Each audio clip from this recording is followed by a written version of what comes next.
Good morning students. हम chapter 7 पढ़ रहे थे, उसी को आगे कंटिन्यू करेंगे।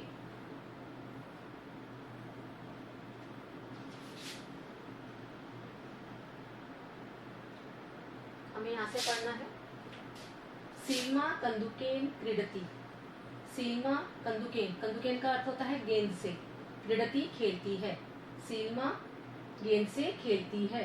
अनुराधा अपि कंदुकेन क्रीडति। अनुराधा अपि का अर्थ होता है भी, कंदुकेन गेंद से, क्रीडति खेलती है। अनुराधा भी गेंद से खेलती है। माता लघुडेन कुकुरम ताड़यति।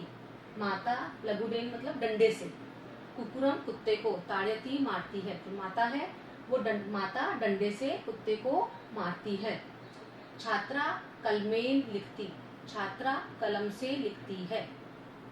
एक बार दोबारा इसका अर्थ समझा रही हूँ। सील्मा गेंद से खेलती है। अनुराधा भी गेंद से खेलती है। माता डंडे से कुत्ते को मारती है। छात्रा कलम से लिखती है।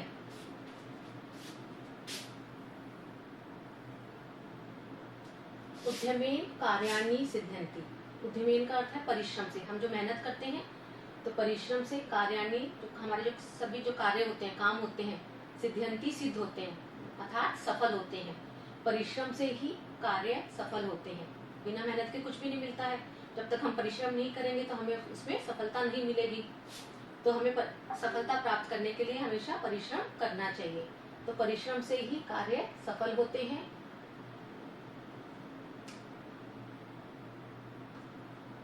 वृद्धः दंडेन चलती। बूढ़ा डंडे से चलता है। जनः दक्षिणेन हस्तेन खादन्ति। लोग दक्षिणेन दाहिने हाथ से, राइट हैंड से, खादन्ति खाते हैं। परिश्रम से ही कार्य सफल होते हैं। बूढ़ा डंडे से चलता है। लोग दाहिने हाथ से खाते हैं। सह के साथ तृतीया विभक्ति का प्रयोग। सह का अर्थ होता है साथ, है ना। जब भी सह का प्रयोग करते हैं तो वहां पर हम तृतीय विभक्ति का प्रयोग करते हैं। पिता पुत्रेण सह गच्छति। पिता पुत्र के साथ जाता है। अब यहाँ पर क्या है, सह आ गया, इसलिए यहाँ पे पुत्र में तृतीय विभक्ति का प्रयोग हुआ है। माता कन्याभ्याम सह गच्छति। माता दो कन्याओं के साथ जाती हैं। कन्याभ्याम में तृतीया का द्विवचन है, तो माता दो कन्याओं के साथ जाती है। बालिकाः मित्रैः सह क्रीडन्ति।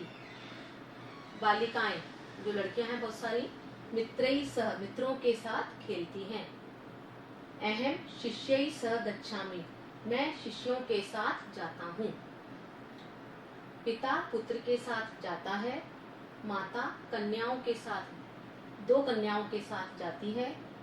बालिकाएं मित्रों के साथ खेलती हैं। मैं शिष्यों के साथ जाता हूँ।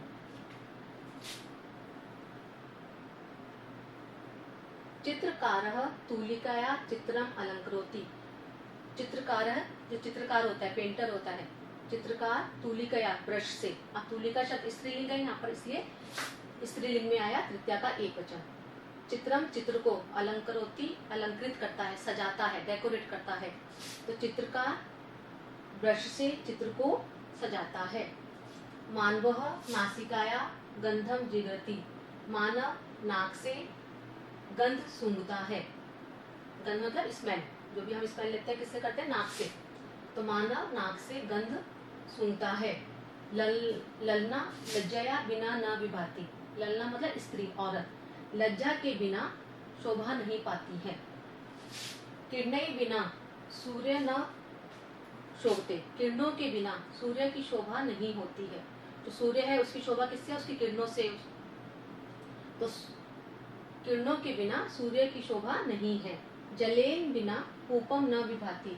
जल के बिना कुएं की शोभा नहीं होती है। जिस कुएं में पानी नहीं होता तो उस कुएं की कोई वैल्यू नहीं है। तो जो कुएं की शोभा किससे है, जल से, पानी से।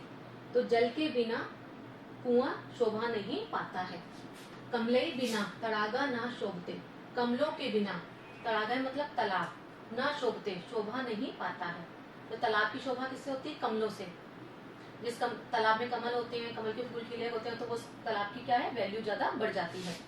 तो कमलों के बिना तालाब की शोभा नहीं होती है। शूर है शस्त्रे बिना ना विभाती। शूर जो शूरवीर लोग होते हैं वह शस्त्रों के बिना शोभा नहीं पाते हैं। पत्रे बिना वृक्षा न शोभते। पत्तों के बिना पेड़ की शोभा नहीं होती है। जिस पेड़ पर पत्ते ही नहीं होते तो उस पेड़ की कोई शोभा नहीं होती, कोई सुंदरता नहीं होती है। ज्ञानेन बिना विद्यार्थी न राजते। ज्ञान के बिना विद्यार्थी की शोभा नहीं होती है। आज अपना ये चैप्टर 7 कंप्लीट हो गया है। कल अपन इसके क्वेश्चन आंसर करेंगे। ओके बेटा, बाय।